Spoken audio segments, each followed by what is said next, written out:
Australia doing such a good job in regards to developing the high performance program of Jamaica and other countries. Increasing international exposure is a necessity for our athletes. And if anything, the only way to do that is by opening up and seeing what could happen, whether it's New Zealand teams going to SSN or opening it up and letting our athletes go over there. For 2025, if opportunities do present to players, I have spoken to players about that and definitely will support them in that, because to get them into SSN is really helpful and valuable for us, knowing that we've only got 3 years, and if anything, a move needs to be made now. For me, is making sure that I can do the job in 2027 and we have the calibre of athletes. No mai ki te hōtaka o te neti poro Kiwi. I'm Bridget Tunnicliffe.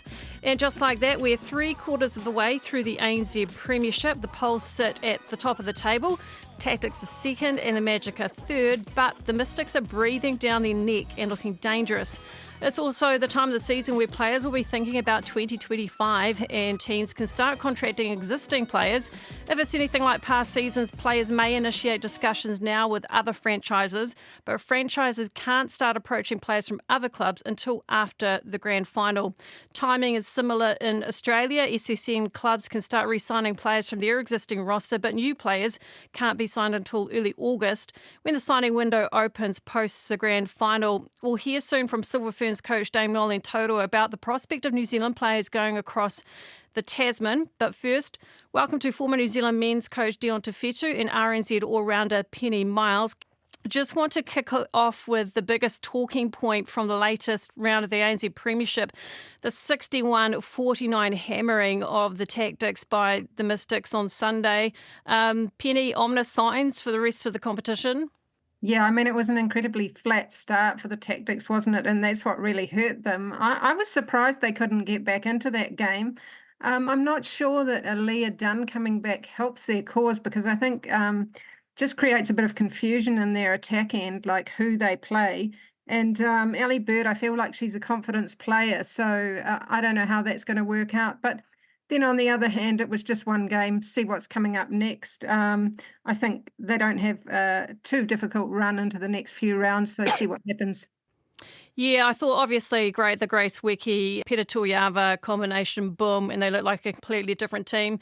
But Dion, I thought it was really smart defensive performance by the Mystics as well. I felt like Phoenix Karaka was having a slightly quiet season, but brilliant performance at goalkeep on the weekend. She plays smart. Not going to lie, I quite enjoyed watching her out there, just plying her trade and showing all those years of experience out there.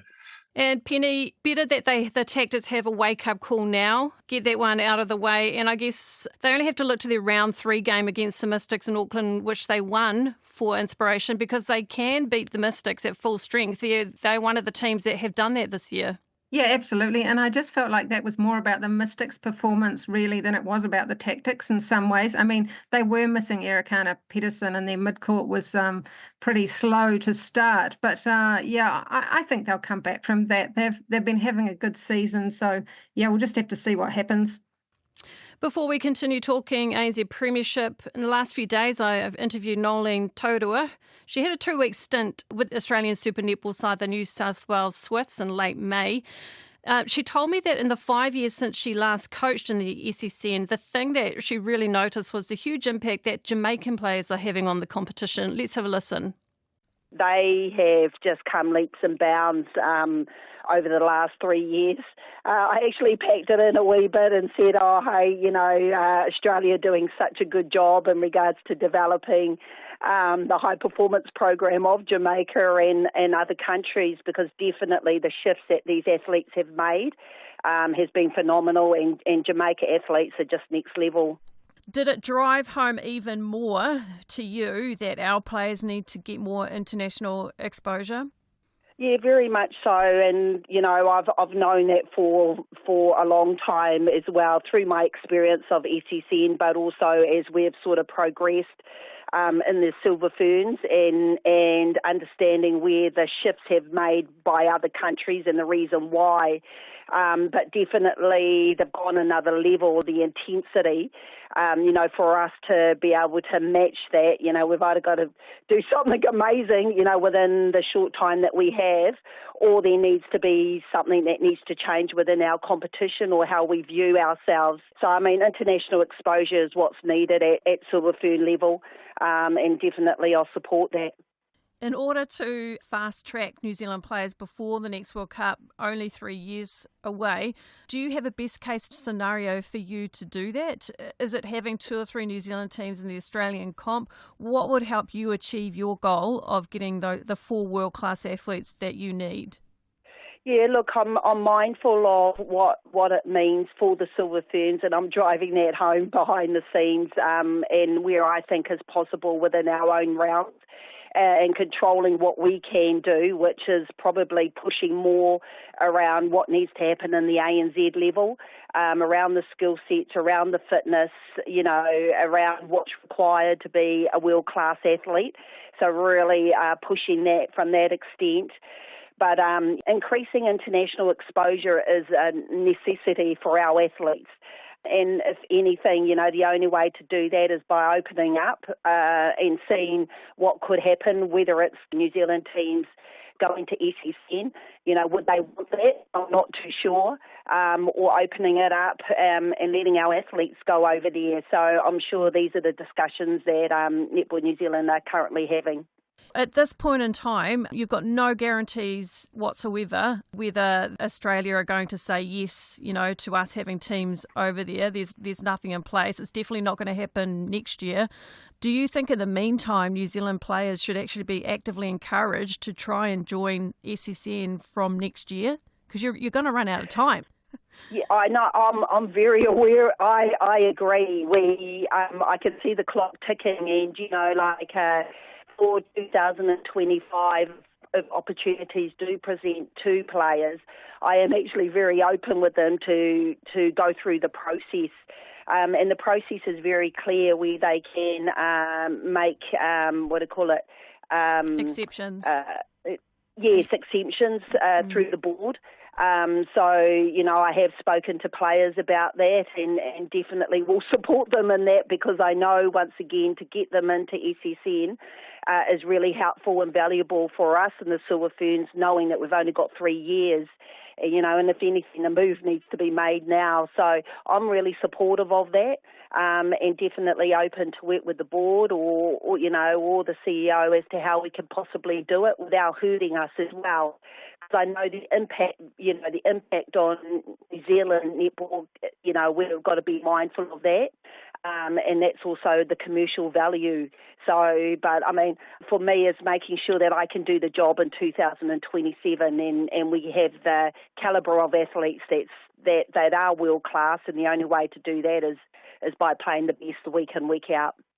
Has the board indicated that they may be prepared to give more exemptions to players and the threshold might lower? Because I know in the past it's been, sometimes they've only let Silver Ferns who've got 100 test caps do that. They've got to lower the threshold, don't they? To be honest, I haven't gone there. And, through the process that will happen with some of these players, I think that will spit out what the parameters are going to be and what they're willing to work within. So I don't know that as yet. But, I've had those discussions, and I'll just have to wait to see what the decisions are going to be made. But, it is clear from me and probably part of my interview process that we're all on the same wavelength as to knowing that we have to do something different. So there's definitely alignment in that thinking. So you've had some Silver Ferns come to you about the idea of going to the SSN next year, and you've basically said, yeah, go for it if you get the opportunity. I haven't said go. Yeah, I support, because I feel when I do talk to players, majority, they have a reason. There are players that have been over many years, a few years, that have been asked, and then they decide that they don't want to because of certain reasons. So it's quite good to have that relationship, just to talk with people, talk it through. But I feel, people have to go through the process if they feel that they need to go. as individuals to improve their game. And for that, if they take ownership and responsibility of knowing that that's where they need to be, then I definitely support that. Because that's really what I believe in as well, is keeping true to your values and what's important to you. And that has definitely happened. And, some players will go through that process. And once again, as I said, I'll see what comes out the other end with the discussions that will be had. So interesting comments there from Noeline Taurua. Dion, you can tell she knows that the clock is ticking, and she feels like the best way to get these players fast-tracked before the 2027 Netball World Cup is get them into the SSN now. Yeah, it's tough, right? I think what I've noticed being an agent is there is a swell in the tide of players wanting to go and play in the SSN, really just to bolster their own game. Like they're I think players in this country get to a certain stage where they are very good in this country and they just, like true athletes, they really want to go and test themselves as, well, the best. And I think Noeline understands that. And but it's such a chicken and egg thing, in terms of it would be great for us to go back to that format where we were playing against the Australian teams. Yeah, it's like losing it happened really quickly, but getting that back, I don't think we're ever going to be able to do it. Yeah, looking back. Yeah. Penny, you get the sense that Dame Noeline feels a little bit hamstrung at the moment, and she's just been realistic about the challenge the Silver Ferns face and that they have to get more international exposure. Yeah, well, all of a sudden it feels like Netball New Zealand is facing an existential crisis, really, doesn't it? I mean, you look at the players that could go. I mean, surely the top of the list has got to be someone like Grace Weke. I mean, it would actually be fantastic for the Silver Ferns if she could really prove herself in that type of competition, wouldn't it? I mean, how can we get better experience for our players than that? Is that a bad thing for the current league? I don't know. I think it would actually be really good. And I think that Noeline Taurua has been quite pragmatic about it. Yeah, I completely agree. And there's lots of things players have to weigh up if they do decide to try the SSN. I mean, knowing that the coach plans on them being a starting player would be top of the list. If you're a Silver Fern, you don't really want to go there unless you're starting. So, Dion, as a player agent, have you heard that players feel they might have a better chance of getting an exemption at the moment? Where the door seemed very firmly shut a while back, and then the feedback I've been getting now is that they definitely feel as though there's more of a chance that they could go over there and play. There are a lot of caveats on being able to go over there and play, like you had to play 100 tests or things like that, which I think may have lightened up now. Surely they've got to lower that threshold, because how many of our current Silver Ferns have 100 tests? That would rule out most of them. Pretty much. Yeah. And what's the point in waiting till the twilight of a player's career? Getting that experience in the SSN is going to have more impact on a player who's got 20 test caps or 10 test caps now, rather than wait till someone who's got 100 test caps. Yeah, and look, I think there's players that have gone over there and played in there, like Gina Crampton most recently, and that sort of their experience of going over there and doing that, I think they're just coming back and telling the girls like, wow, you got to go. So there's a bit of pushback, I think, coming through. Okay, back to the business end of the ANZ Premiership. Pulse, a comprehensive win over the Steel on Monday night. But you couldn't plan a more difficult run home for the Pulse. Magic next weekend, Mystics the following round, and then the Tactics. But they put themselves in a really good position on the table. Penny, I guess they face an interesting scenario if Amelia Walmsley comes back before the end of the season. I imagine that they might do the similar thing with what the Tactics have done with Ellie Bird being such a great injury replacement. Alia Dunn recently returning from injury. I imagine Salmon would still get the start and Walmsley would be eased back in. Yeah, I think absolutely. You've got to stick with Salmon. It's going well. And Maturau is really starting to bring out really good sides of Salmon's game too. So it's quite the dilemma for them if they have both of them available. Yeah, best defensive record in the competition for another year. Kelly Jackson doing her usual thing, Paris Mason and Fa'amu Ioane. Dion, Fa'amu, she's got to be one of the most technically sound wing defences in the country. Yep, hands down. She has been since a young age. You can see how it's paying off for the circle defenders. She's just really smart, and I think if you look at teams of yesteryear, and I think back to the likes of Leslie Nichol, just that technical ability at wing defence. Wing defence for me, hardest position on the court, and I think she just knits it all together perfectly. Definitely paying dividends for that team. I wonder if the New Zealand selectors are keeping a close eye on her, if they might consider bringing her into the Silver Ferns environment because she's just so good.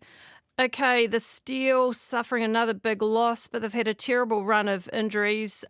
Penny, looking at a small beacon on Monday was Tanisha Fafita. I thought she'd been struggling on her return to this level, but she played her best game against the Pulse. Oh, yeah, undeniably. She is coming through, but it's taken too long, hasn't it? And they're just going to have to look at their roster for next year and getting a strong shooter. I mean, obviously, it's unfortunate what happened to Fisher, but yeah, hopefully they can really improve their lineup next year because it's hard to watch, isn't it? Yeah, I think great performance from Tanisha on Monday, but I feel like she might need to spend a year down in the NNL. I'm not sure if her fitness is quite up to ANZ Premiership standard, but yeah, you're right. I think that the Steel really need to target some big signings for next year, and hopefully they can confirm reasonably early if George Fisher is going to be ready for next year. Dion, second season in a row now where Kate Heffernan has had to carry so much on her shoulders. I really feel for her. Yeah, she'll have no trouble achieving results in the yo-yo test at camp, I think. Yeah. She's workhorse, and I think mentally the Silver Ferns will reap the benefit of what she's sort of carried, and not just this year, but last year as well. And I just hope that she's getting the support off the court, which I'm sure she will be. Being down in the good old South, they'll be looking after her.